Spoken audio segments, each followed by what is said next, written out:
भोपाल। आपका मैं हूं आपके साथ दनीश अवस्थी। 31 अगस्त के बाद अफगानिस्तान में क्या, हम इस कार्यक्रम में एक बार फिर बात करेंगे अफगानिस्तान के हालात पर। तालिबान ने अमेरिकी सेना को 31 अगस्त तक का वक्त दिया है जो अफगानिस्तान से वो बाहर निकल जाए। अब भी अफगानिस्तान में हजारों लोग ऐसे हैं जो देश छोड़कर जाना चाहते हैं। दूसरी ओर अफगानिस्तान में आईएसआईएस के खुरासान मॉड्यूल के हमले लगातार बढ़ते जा रहे हैं। ऐसे में बड़ा सवाल है कि आखिर 31 अगस्त के बाद अफगानिस्तान का क्या होगा, और आज इस कार्यक्रम में हम इसी विषय पर चर्चा करेंगे, आगे बढ़ाएंगे। लेकिन एक तरफ जहां अमेरिकी सेना 31 अगस्त से पहले अफगानिस्तान से निकलने को कहा गया है, तो दूसरी तरफ तालिबान के प्रवक्ता जबीउल्लाह मुजाहिद ने यह भरोसा भी दिया है कि लोगों को देश से बाहर जाने की इजाज़त होगी। उस पर किसी ने रोक नहीं लगाई है और ना ही रोक लगाने की कोई इस विषय पर किसी तरह की कोई चर्चा चल रही है, ना कोई ऐसा विचार किया गया है। अफगानिस्तान में दुनिया भर के कई देशों के नागरिक फंसे हैं। सभी देश अपने अपने नागरिकों की सुरक्षित वापसी की कोशिश भी कर रहे हैं। तालिबान ने पहले स्पष्ट तौर पर यह कहा है कि 31 अगस्त तक अमेरिका के सैनिक देश छोड़कर चले जाएं तो बेहतर है। अमेरिका पूरी रफ्तार के साथ काम कर रहा है और जल्द से जल्द अपने सभी सैनिकों को वापस बुलाने की रणनीति के तहत भी काम कर रहा है। काबुल एयरपोर्ट पर हुए बम धमाके में अमेरिकी सैनिकों की जान गई। ऐसे में अमेरिका में अब अफगानिस्तान में ऐसे लोगों की तलाश में जुटा है जो इस हमले की किसी भी तरह से शामिल थे। कई जगहों पर अमेरिका ने एयर स्ट्राइक भी की है। दूसरी तरफ आतंकी भी हमले की बड़ी रणनीति बना रहे हैं। इसे लेकर सुरक्षा विभागों ने अलर्ट जारी किया है। तालिबान चाहता है कि जल्द से जल्द अमेरिका यहां से निकले ताकि पूरे इलाके पर वो अपना कब्जा जमा सके। लेकिन बड़ा सवाल अभी भी ये बना हुआ है कि क्या अमेरिका 31 अगस्त के बाद भी अपना पूरा अफगानिस्तान छोड़ देगा, और छोड़ भी देता है तो इसके बाद अफगानिस्तान में क्या हालात होंगे। तो इसी विषय पर आज हम चर्चा करने वाले हैं। मेहमान हमारे साथ जुड़ रहे हैं विंग कमांडर प्रफुल्ल बख्शी साहब, रक्षा विशेषज्ञ अखिलेश अखिल जी, वरिष्ठ पत्रकार हमारे साथ जुड़ रहे हैं, और सुमन शर्मा जी, रक्षा विश्लेषक हमारे साथ जुड़ रहे हैं। बहुत बहुत स्वागत है सभी का हमारे इस खास कार्यक्रम में। सबसे पहले मेरा सवाल प्रफुल्ल सर आपसे है, क्या 31 तारीख के बाद होने वाला है अफगानिस्तान में? अभी से क्या कल्पनाएं की जा सकती हैं, कैसा अफगानिस्तान 31 के बाद होगा? देखिए, अब 31 के बाद यानी कि कल, आज हो गई 30, कल 31 एक दिन रह गया है। अमेरिका को डिसाइड करना है, और अमेरिका की डिसीजन में अगर वो सोच रहा है कि 2-3 जगह स्ट्राइक कर देगा और 3-4 लोगों को और मार देगा, उससे कोई फर्क नहीं पड़ेगा। ये अमेरिका को पता होना चाहिए। अभी वो ड्रोन की स्ट्राइक वेस्ट कर रहा है और इनसे कोई हताश नहीं होगा तालिबान या अलकायदा या खुरासान। देखिए, हम लोग इतने सारी टेररिस्ट पार्टीज के नाम लेते हैं, हर एक का चरित्र का विश्लेषण करते हैं, कोई फायदा नहीं है। सब एक ही शादी के चट्टे पड़ते हैं, अलग अलग उनके कैरेक्टर्स हैं। काम वो यही कर रहे हैं कि वो सत्ता हासिल करना चाहते हैं, अमेरिकन को बाहर करना चाहते हैं, भारत के खिलाफ हैं। हमारी इक्वेशन बिल्कुल क्लियर है कि ये इंसानियत के खिलाफ है, हमारे लोगों को। और जो अफगानी लोग जो अमेरिकन के साथ में थे, जिन्होंने उनका साथ दिया, उनके खिलाफ ये है। तो ये इस समय ये आप मान के चलिए इंसानियत का दुश्मन है। हमारे पास एक चारा है सबसे बड़ा, या दो, मतलब एक ही उसका ऑल्टरनेट है, हमला करे 37 कंट्रीज को लेकर और एक दोबारा इराकी जैसा अभियान शुरू करे और दोबारा अपना चैप्टर खोले अफगानिस्तान में जो 20 साल पहले खोला था। या तो वो करे, या तो फिर पूरी कंट्री जैसे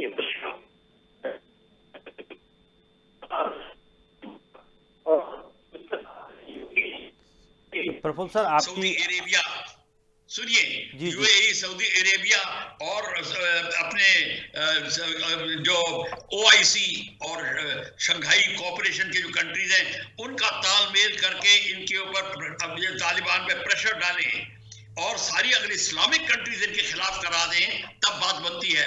और साथ ही साथ में जो चाइना इनको सपोर्ट कर रहा है, उगियार का दरवाजा खोलने की कोशिश करें और चाइना को उगियार का आतंक पे जो कंट्रोल करके बैठा है उसको खुलवाएं, फिर आप देखिए अपने आप स्थिति काबू में आती है। नहीं तो स्थिति काबू में नहीं आएगी।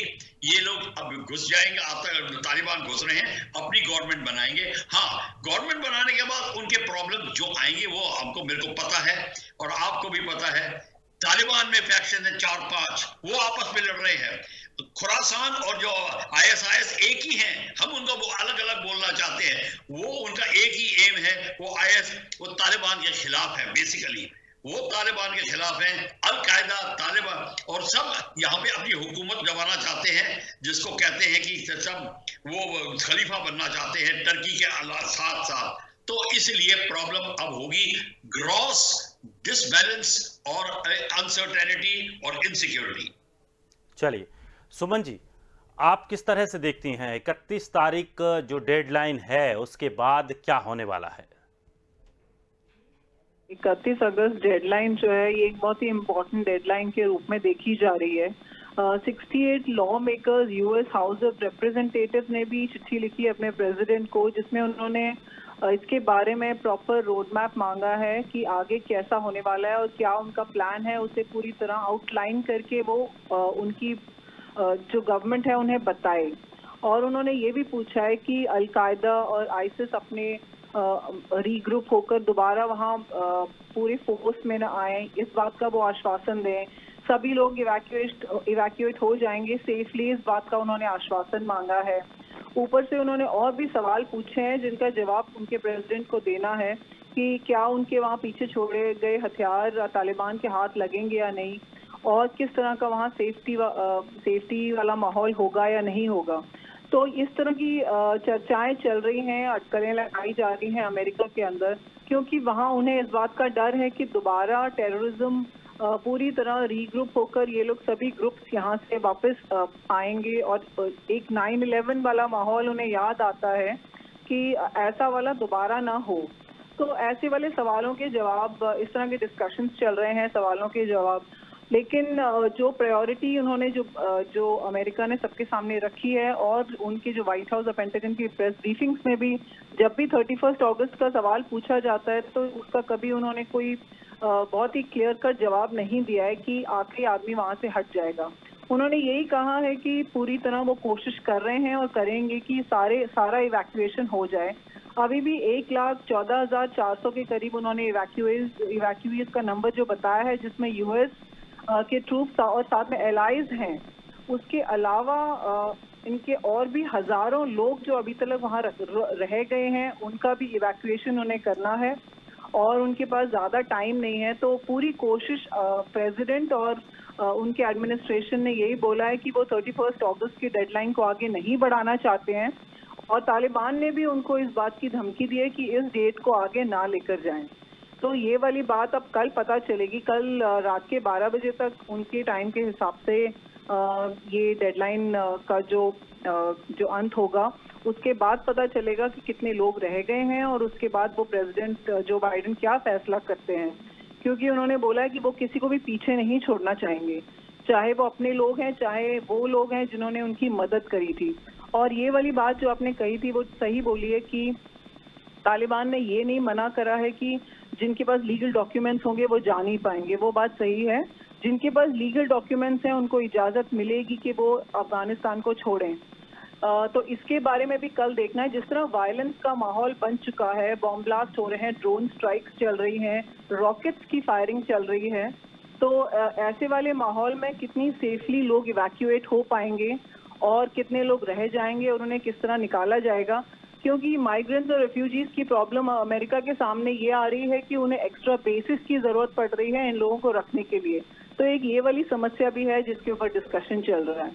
तो अभी कल तक हमें देखना पड़ेगा कि कहाँ पे मतलब पहुँचते हैं सब कुछ। बिल्कुल, कल साफ हो पाएगा कि क्या स्थिति रहेगी या हो सकता है कुछ और कंडीशंस के साथ, जैसा कि अभी आपने बताया कि जो लोग जाना चाहते हैं या अमेरिका जिनको ले जाना चाहता है, वो एक शर्त हो सकती है कि कम से कम हमारे ये लोग हैं, इनको हम लेकर जाएंगे और हम यहाँ से चले जाएंगे। चलिए अखिलेश जी, भारत अब किस स्थिति में है? क्योंकि अगर भारत की बात करें तो अभी जो मामला चल रहा है वो तालिबान का और अमेरिका का है 31 तारीख का। भारत अभी बिल्कुल शांत है, वेट एंड वॉच की नीति अपना रहा है। भारत को क्या करना चाहिए, या भारत क्या कुछ करेगा, या भारत सिर्फ अभी देखता ही रहेगा?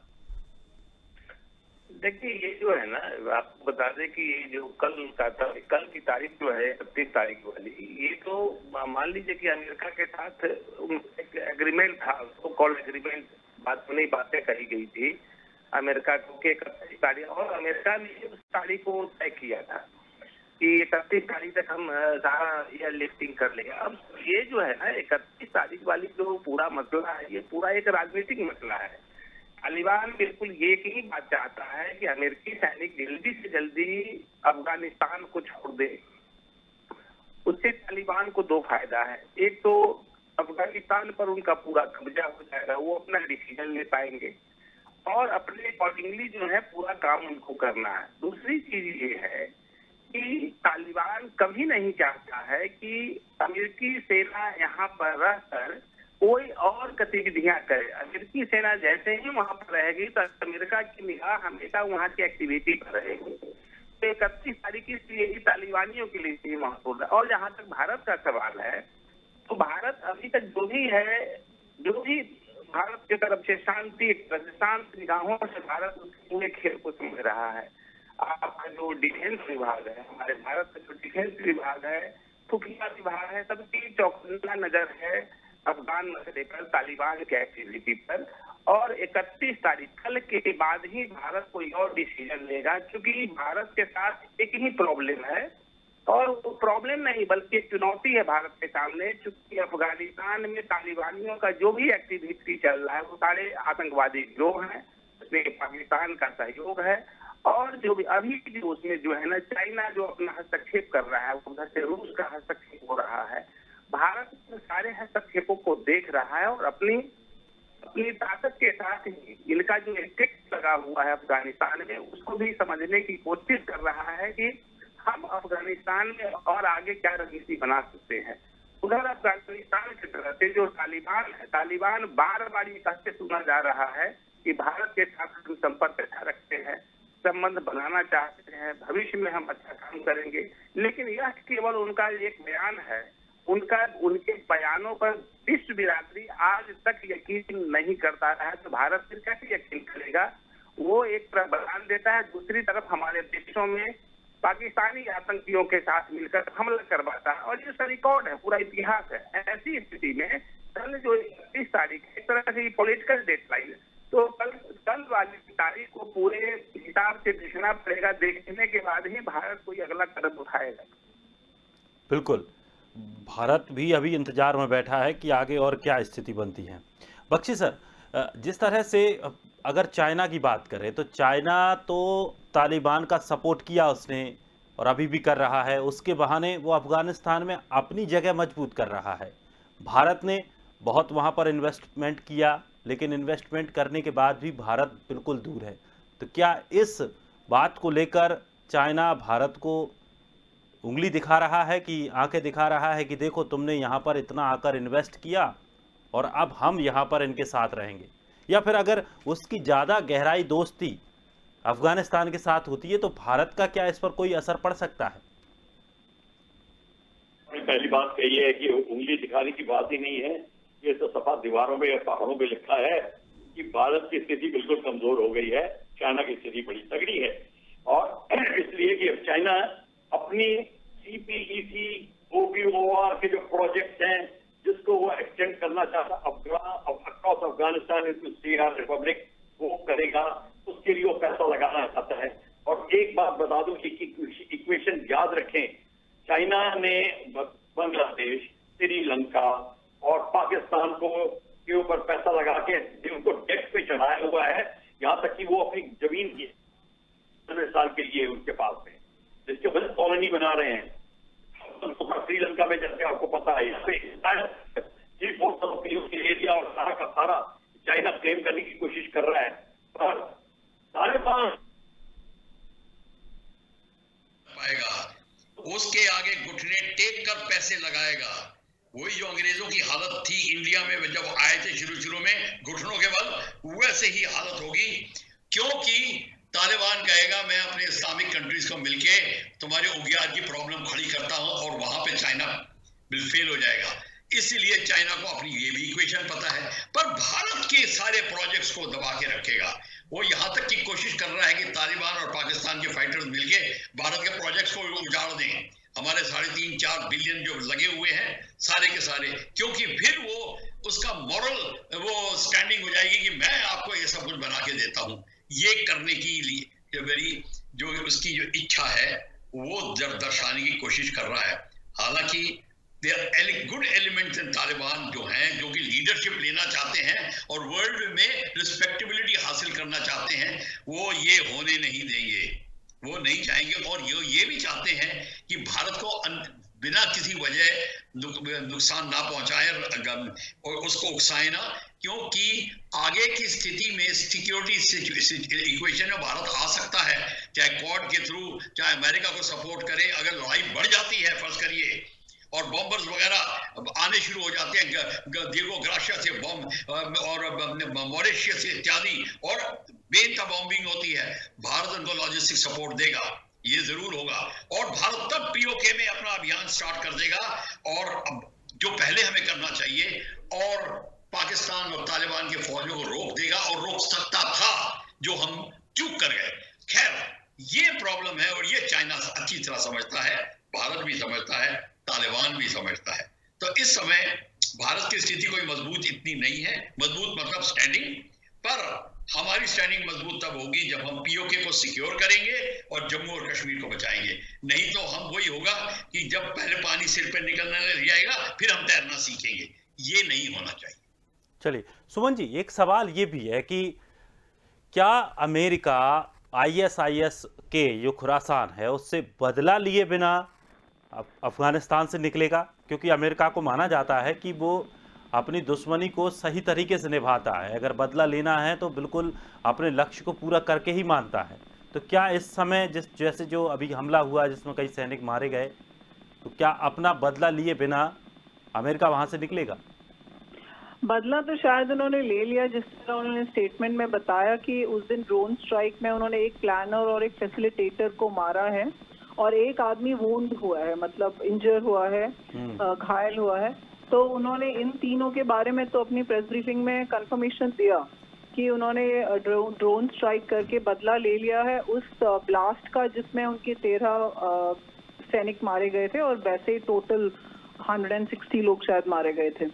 तो बदले का जहाँ तक सवाल है, उनके प्रेसिडेंट ने अपने एड्रेस में बोला था कि अपने टाइम पे, अपने time and place of our choosing, हम उसमें बदला लेंगे, और वो शायद उन्होंने किया भी है। और अभी भी जो रिटेलिएशन स्ट्राइक्स चल रहे हैं, अभी भी एक ड्रोन स्ट्राइक एक व्हीकल के ऊपर हुआ है आज ही शायद, तो ये वाले काम तो वो लोग कर रहे हैं। और जिस पहले भी अमेरिका ने अपने हिस्टोरिकल रिकॉर्ड से साबित करा है, जैसे उन्होंने 10 साल लगा दिए लेकिन उन्होंने ओसामा बिन लादेन को ढूंढा और उसे मारा। तो जिस तरह उन्होंने धमकी दी है और अभी फौरन उन्होंने बदला लिया 2 दिन के अंदर, तो आगे भी इस तरह, क्योंकि अभी फेस सेविंग वाली बात है, जिस तरह उनके ऊपर ये इल्ज़ाम लगाया जा रहा है कि उनका एग्जिट बड़ा डिसग्रेसफुल रह रहा है और उनके ऊपर इतनी सारी इतना बदनामी वाली बात हो रही है कि सिर्फ यहाँ से जाना ही नहीं, जिस तरह वो लोग जा रहे हैं वो बहुत ही गलत हुआ है। तो उसमें अगर उनके अपने सोल्जर्स मारे जाएं, और वो एक मरीन, उनके पिता टीवी चैनल में आके उन्होंने काफ़ी बुरा भला बोला है प्रेसिडेंट जो बाइडेन को, और इल्ज़ाम लगाया है कि उनके बेटे की मौत बिना वजह हुई। तो वो 11 मरीन्स और एक उनका आर्मी का सोल्जर और एक नेवी का सेलर था जो कि मारे गए। उनके फैमिली वालों का ये एक तरह का उनका इल्ज़ाम था सरकार के ऊपर कि बिना वजह उनके लोगों की हत्या हुई है। तो ये सारी जो एक प्रेशर बिल्डअप हो रहा है ग्लोबली अमेरिका के ऊपर, एक तो उनका एग्जिट इतना डिसग्रेसफुल रहा, ऊपर से उनकी एडमिनिस्ट्रेशन का जो दोनों हाउसेस को लेकर जो उनके ऊपर प्रेशर बना हुआ है, साथ में जो फौजी मारे गए उनके परिवार वालों ने जो इल्ज़ाम लगाए हैं, इन सबको देखते हुए डेफिनेटली रिटेलिएटरी एक रिएक्शन तो रहेगा ही उनका आगे भी। और कल तक खास तौर पर वो सेफ्टी और सिक्योरिटी को लेकर इतने अलर्ट बने हुए हैं, और उसके पास भी अगर उनके लोग रहते हैं तो उसको भी लेकर वो जरूर कुछ ना कुछ करेंगे। तो ये उनका पूरे दुनिया में हमेशा से रहा है कि अगर उनके ऊपर कोई अटैक करता है तो वो उसका बदला डेफिनेटली लेते हैं। तो ये एक चीज अपनी जगह है, लेकिन जिस तरह का वायलेंस का माहौल तैयार हुआ है और आईसिस के जिसको कि कहा जा रहा था कि वो तालिबान का भी दुश्मन है, लेकिन बख्शी सर ने जैसे सबसे पहले बोला था कि ये एक ही थैली के चट्टे बट्टे हैं, तो हमें उन्हें एक ही नज़र से देखना चाहिए, क्योंकि टेररिज्म एक तरह से रूट पकड़ रहा है और इन्हें अलग बेशक नाम दीजिए, इनकी अलग शक्ल बताइए या अलग कपड़े पहन लें, उससे कोई फर्क नहीं पड़ेगा, टेररिज्म होता है। तो ये सिर्फ अमेरिका के ही लिए नहीं, पूरे नेबरहुड के लिए और पूरे रीजन के लिए एक तरह से चिंता वाली बात होने वाली है। अगर जिस तरह टेररिज्म रूट पकड़ रहा है और वहाँ पे इंस्टेबिलिटी का माहौल बनेगा, तो ये पूरे रीजन को थोड़ा सा अलर्ट पे रहना पड़ेगा। और बिल्कुल, और मैम कहा यह भी जा रहा है कि जो खुरासान के जितने भी जो लड़ाकू हैं वो उसमें 50% पाकिस्तानी आतंकवादी शामिल हैं। जी, तो ये तो खतरा कहीं ना कहीं हमारे लिए आगे चलकर बढ़ेगा। नहीं, जैसे वो बख्शी सर ने बिल्कुल सही समझाया था कि इनके नाम चाहे कुछ भी बन जाएं, लेकिन ये लोग रहते, इनका सभी का धर्म वही रहता है, टेररिज्म और ह्यूमैनिटी को परेशान करने वाली बात। तो पाकिस्तान तो डेफिनेटली इन सभी ग्रुप्स के साथ जुड़ा हुआ है, क्योंकि वो जन्मदाता है टेररिज्म का। तालिबान वहाँ के मदरसों से ट्रेन होकर आए, और जितने भी उसामा बिन लादेन एबटाबाद में पकड़ा गया, जो कि पाकिस्तान के मिलिट्री एकेडमी के बिल्कुल कुछ किलोमीटर की दूरी पर था उसका घर।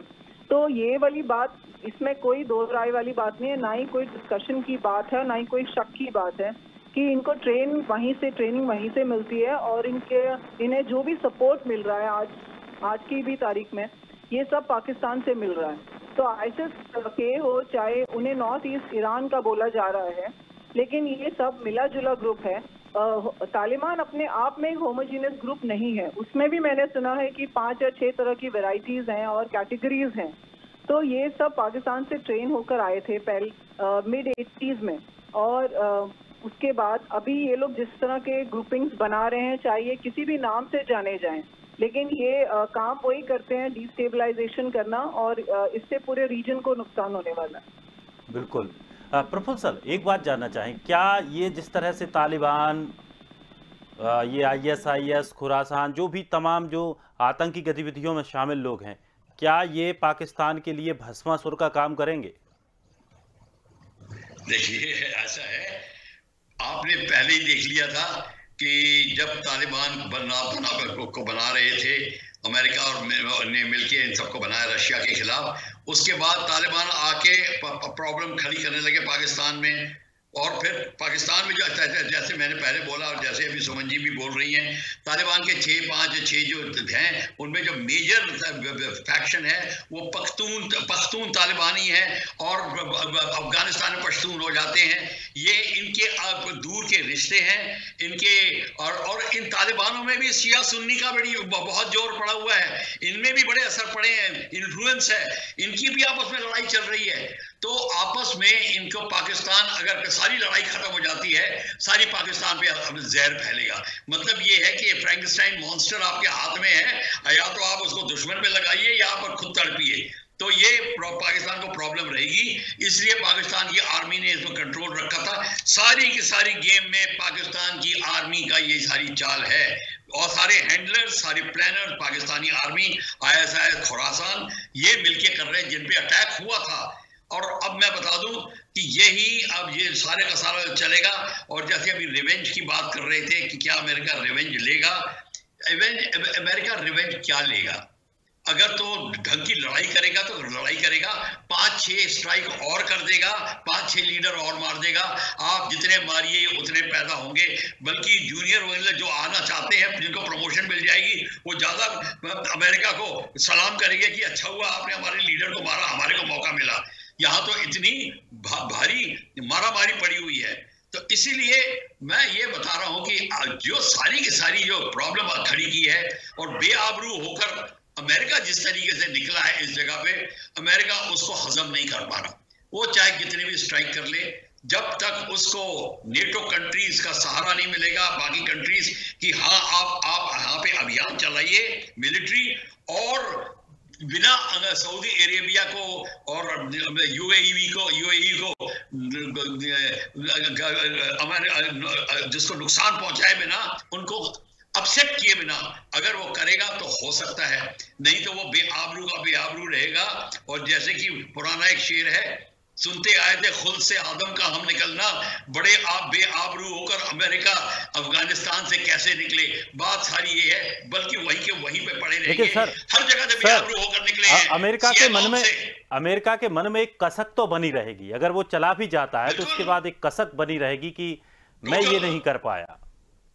बिल्कुल, क्योंकि सियागोन से उसके अपनी कागज छुपाता फिर रहा है। अब जो वियतनाम में किया उसकी इंक्वायरियां अभी तक चल रही हैं, उसको छुपाता फिर रहा है। इराक की इंक्वायरियां चल रही हैं, उसको छुपाता फिर रहा है। और क्या क्या करेगा अमेरिका, हर जगह बेआबरू होकर निकला हुआ है। यही नहीं, अगर गलती से साउथ कोरिया से निकल गया, जैसे कि उसका कब प्रेशर पड़ रहा है, फिर देखिए क्या हालत होती है। और जब नॉर्थ कोरिया हावी हो जाएगा इनके ऊपर, तो अभी तो ये तो आप ट्रेलर देख रहे हैं। अगर अमेरिका ने ये हरकत करी तो पूरी फिल्म स्टार्ट हो जाएगी, फिर देखिए क्या होता है। बिल्कुल। चलिए, बहुत बहुत शुक्रिया तीनों मेहमानों का हमारे साथ जुड़ने के लिए, इस कार्यक्रम में अपनी बात रखने के लिए। और सबसे बड़ी बात यह है कि 31 तारीख के बाद आखिर अफगानिस्तान के हालात क्या होंगे, क्या अमेरिका वापस जाएगा या कुछ और शर्तों के साथ रुकेगा, क्या वो अपनी पूरी सेना और जो लोग अमेरिका जाना चाहते हैं उनको लेकर जा पाएगा, ये देखने का विषय है। फिलहाल इस खास कार्यक्रम में इतना ही। ताजा तरीन खबरों के लिए आप बने रहिए स्वदेश के साथ।